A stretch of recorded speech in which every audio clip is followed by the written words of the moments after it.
Vamos a seguir y ahora vamos a ver las patologías de la serie blanca, o sea, las patologías de los glóbulos blancos, y vamos a empezar viendo lo que son las leucemias agudas.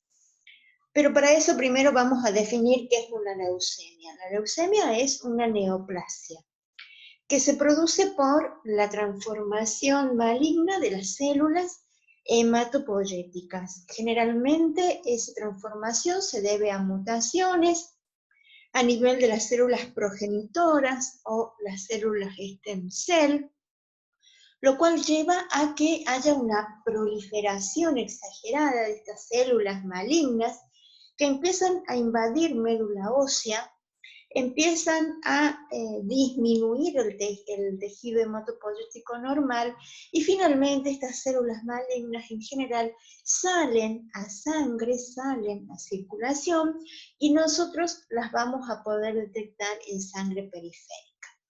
No solo afectan a la médula y a la hematopoiesis normal, sino que también en algunos casos se puede producir infiltración en otros órganos. Lo más común es a nivel del hígado, del vaso, también se puede producir a nivel de los ganglios linfáticos y algunas de ellas pueden incluso invadir meninges, llegar al cerebro e incluso la piel. A las leucemias nosotros las podemos clasificar de acuerdo a el grado de diferenciación celular en las leucemias agudas. Las leucemias agudas se caracterizan porque hay una proliferación de células inmaduras, indiferenciadas, la alteración está a nivel de los progenitores hematopoyéticos, las stem cell, las unidades formadoras de colonias. Entonces se produce una proliferación de células muy indiferenciadas, morfológicamente indistinguibles de qué línea es, y que nosotros las denominamos blastos. Blastos porque morfológicamente no se puede diferenciar a qué línea pertenecería. El otro grupo son las leucemias crónicas, que en las leucemias crónicas acá también tenemos una expansión, una proliferación de células tumorales, pero estas células tumorales tienen una morfología semejante a las células maduras. La otra gran clasificación es de acuerdo a la línea celular comprometida, y así tenemos las leucemias mieloides, cuando esas células tumorales pertenecen a alguna de las líneas mieloides, y las leucemias linfoides cuando son precursores o células que pertenecen a la línea de los linfocitos, B y T. De la combinación de estas dos clasificaciones tenemos las leucemias agudas mieloides linfoides y las leucemias crónicas mieloides y linfoides. Entonces nosotros en esta primera unidad, la unidad 6, vamos a empezar a ver las leucemias agudas. Como ya dijimos, son proliferaciones de células muy maduras en donde lo que abunda o lo más representativo o lo que proliferan son estas células muy diferenciadas que nosotros denominamos blastos, que invaden la médula ósea y también van a salir a sangre periférica. Dentro de las leucemias agudas las vamos a clasificar según su línea en leucemias linfoblásticas agudas y leucemias mieloblásticas agudas. ¿Cuál es la incidencia de estas leucemias? La incidencia a nivel de la población general, que se puede observar la aparición de 1 a 3 casos cada 100.000 habitantes por año. Se pueden desarrollar en todas las edades. Nada más que hay una diferenciación. Generalmente en los niños hasta los 15 años, las leucemias agudas que prevalecen son las leucemias linfoblásticas y tienen una menor incidencia las leucemias de origen mieloblástica. En los adultos, considerando de 16 años para arriba, eso se ve al revés. prevalecen o la incidencia es mayor de las leucemias mieloblásticas agudas, mientras que las leucemias linfoblásticas agudas se encuentran en un bajo porcentaje. Es por esto que cuando nosotros tenemos sospecha de uno de estos procesos, un proceso leucémico agudo en un niño, lo primero que se sospecha es que sea de origen linfoblástico, porque es lo más frecuente. Por eso no quiero decir que no tenga origen mieloblástico. Mientras que en los adultos, lo primero que vamos a buscar o vamos a sospechar es que sea de origen mieloblástico. Pero siempre teniendo en cuenta que tanto las linfoblásticas como las mieloblásticas se pueden dar en cualquier edad de los individuos o de la población. ¿Cómo se sospecha o qué nos va a dar indicios de que el paciente pueda estar desarrollando una leucemia aguda? Primero, las manifestaciones clínicas. Como hay una disminución de la hematopoiesis normal, el paciente va a cursar con la clínica de las anemias, fatiga, palidez, cansancio, sueño.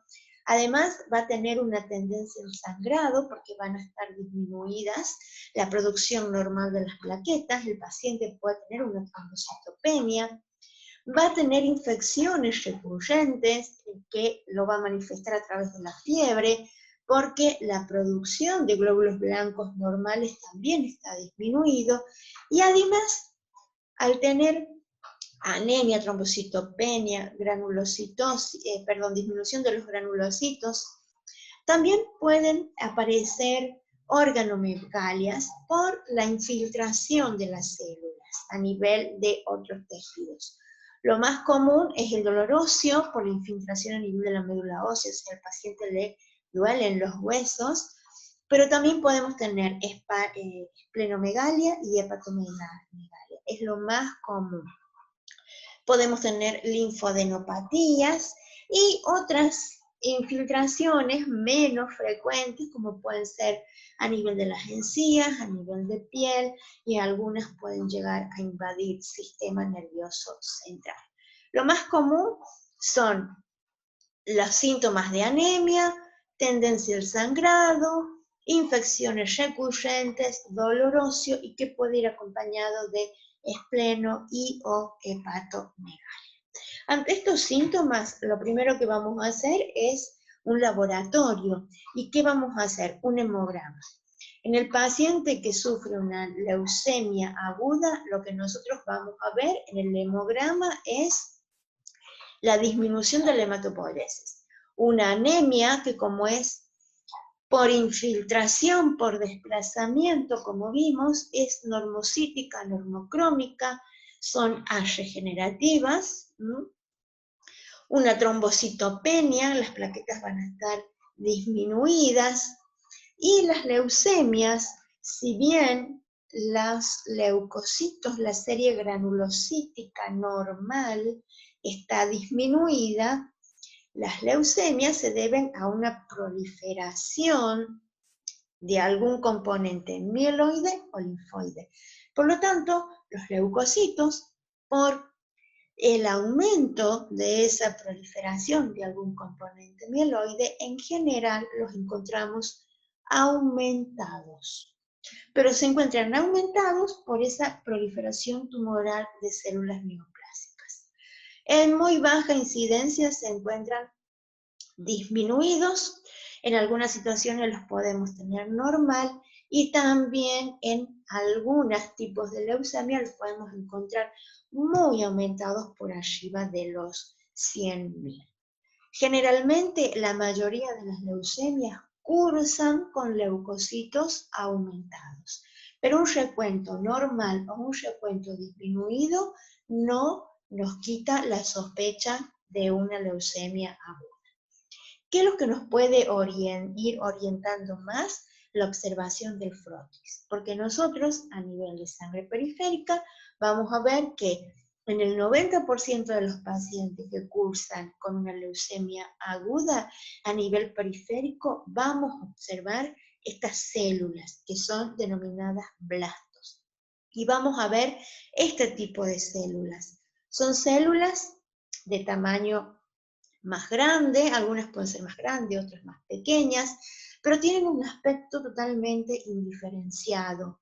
El núcleo ocupa casi toda la célula, la cromatina es laxa, homogénea, le vamos a observar nucleolos, acá se ven dos, en este se ve un nucleolo, acá tenemos otro nucleolo, en la mayoría le vamos a poder observar nucleolos.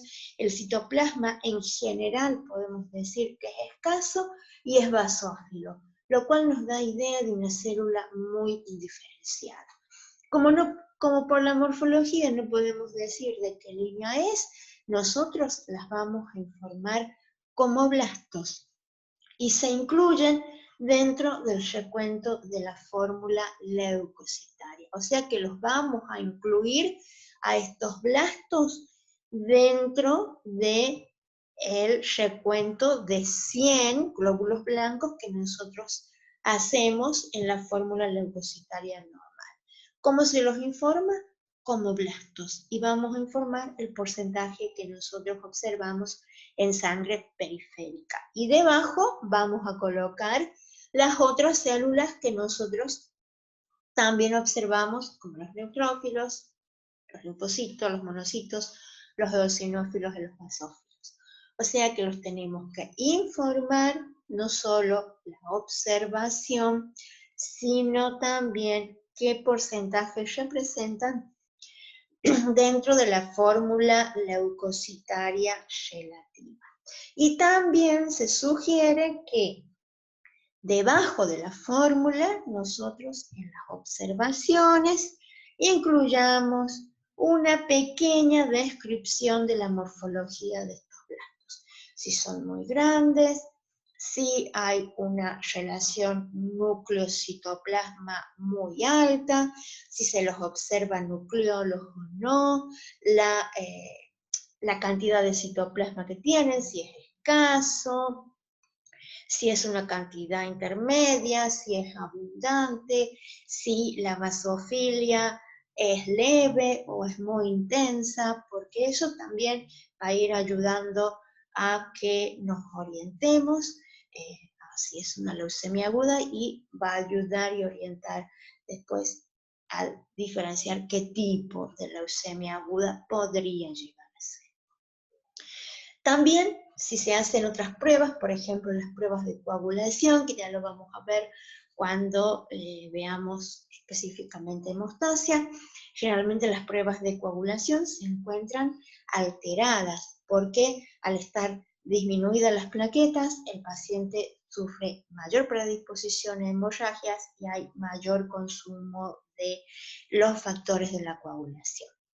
Y también, a nivel de estos pacientes con leucemias agudas, a veces se puede ver lo que se denomina crisis tumoral, porque estas células tumorales que invaden sangre periférica se pueden lisar, y se pueden lisar en forma aguda y en gran cantidad, lo cual produce esta crisis tumoral, que es muy importante que cuando ya se lo diagnostica al paciente con una leucemia aguda, nosotros le hagamos el seguimiento, porque esta crisis tumoral, esta lisis aguda y a gran cantidad de esas células tumorales en el torrente sanguíneo va a producir una disminución del calcio, un aumento del potasio, un aumento del fósforo, aumento del LDH, aumento del ácido úrico, aumento de la creatinina, y la puede llevar al paciente a una insuficiencia renal aguda,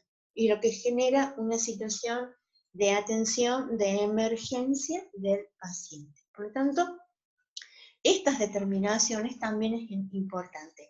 Aparte de hacer el hemograma, hacerle las pruebas de coagulación, hacerle la parte química, controlar la función renal, controlar los electrolitos, controlar el calcio, el fósforo, para evidenciar cualquier proceso de lisis tumoral. Pero cuando nosotros en el hemograma vemos este tipo de células, obviamente nos va a orientar a que estamos frente a un paciente que puede estar desarrollando una leucemia, y si vemos que prevalecen estas células indiferenciadas de tipo blásticas, es una leucemia aguda. ¿Cómo se va a llegar al diagnóstico? Lo primero que va a hacer el médico es solicitar un examen de médula ósea, que puede ser un aspirado medular o una biopsia de médula ósea. Las dos situaciones o las dos determinaciones se pueden hacer. Este examen de la médula ósea nos va a permitir confirmar el diagnóstico de leucemia aguda. No va a decir qué línea celular o qué tipo de leucemia aguda, pero sí un examen morfológico con un recuento de la celularidad a nivel de la médula ósea permite confirmar y diagnosticar que el paciente tiene una leucemia aguda. Para eso lo que vamos a hacer es un mielograma y a la médula, ya sea el aspirado o la biopsia, la vamos a colorear con la tinción Maigrum-Walchienza. ¿Y qué vamos a hacer? Como mínimo se van a contar 500 células y dentro de esas 500 células vamos a ir diferenciando nosotros qué tipo de células observamos. Este es una foto de una médula ósea normal, en donde vemos, este es un proeritroblasto, vemos componentes granulocíticos, acá vemos un eritroblasto ortocromático, y en un paciente con una leucemia aguda, ¿qué vamos a ver en médula ósea? Que hay una invasión de estas células tumorales y de aspecto indiferenciado a los cuales llamamos blastos. Entonces se cuentan 500 células y si nosotros observamos estas células indiferenciadas, también las vamos a informar como blastos. Como mínimo 500 células y luego el mielograma lo vamos a informar en porcentaje. ¿Cuál es el criterio que se usa para diagnosticar que un paciente tiene una leucemia aguda? Existen dos criterios. El criterio de un grupo, que es un grupo franco-americano-británico, que es el grupo FAT, o el criterio FAT, en donde ellos lo que han determinado, o lo que dicen, es que para diagnosticar una leucemia aguda, el paciente tiene que tener 30 o más por ciento de blastos en relación a las células totales nucleares. Y el otro criterio es el criterio de la Organización Mundial de la Salud, que es el criterio OMS, en donde la OMS baja el porcentaje y la OMS toma como criterio diagnóstico para diagnosticar una leucemia aguda, es que en el paciente o en la médula ósea que estamos nosotros analizando, el porcentaje sea de 20 o más. Cuando es de 20 o más, estamos en condiciones de decir que el paciente está desarrollando una leucemia aguda. Si el porcentaje de estos blastos es de 19 para abajo, puede ser otra entidad, que ya la vamos a ver más adelante.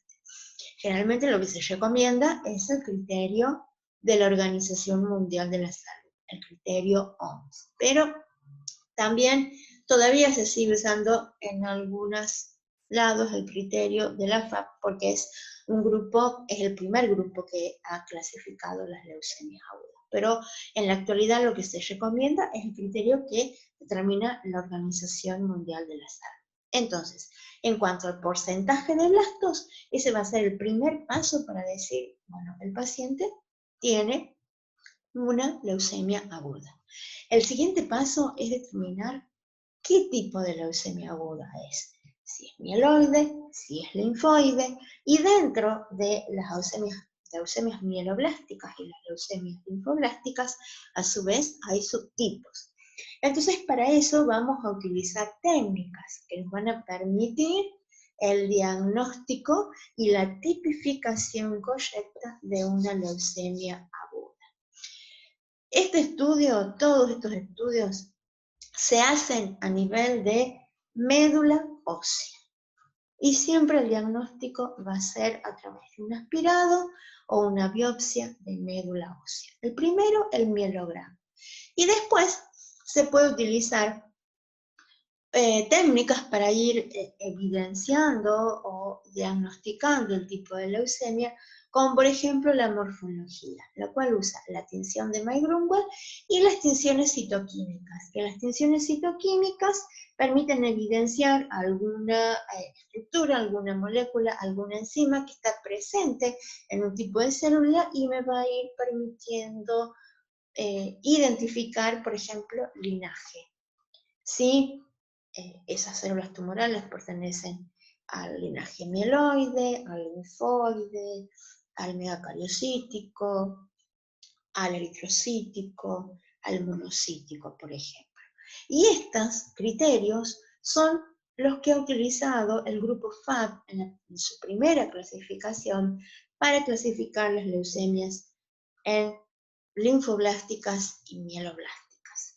Después se ha agregado el inmunofenotipo, en donde nosotros, donde se estudia la expresión de diferentes antígenos que me permiten también ir clasificando esos blastos en linaje. Este inmunofenotipo ha permitido una clasificación inmunológica que por un lado se ha incorporado, la FAB y ha permitido reforzar su clasificación de leucemias mieloblásticas agudas, y además este inmunofenotipo ha permitido mejorar la clasificación de la FAB a través de una clasificación inmunológica de las leucemias linfoblásticas agudas.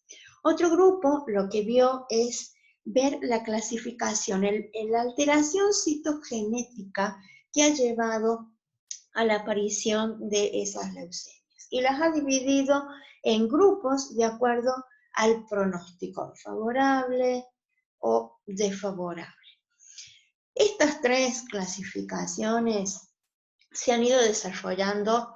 La primera ha sido la de la FAB, y luego estas dos, la citogenética y el inmunofenotipo, casi a la par, pero han sido desarrolladas por grupos separados.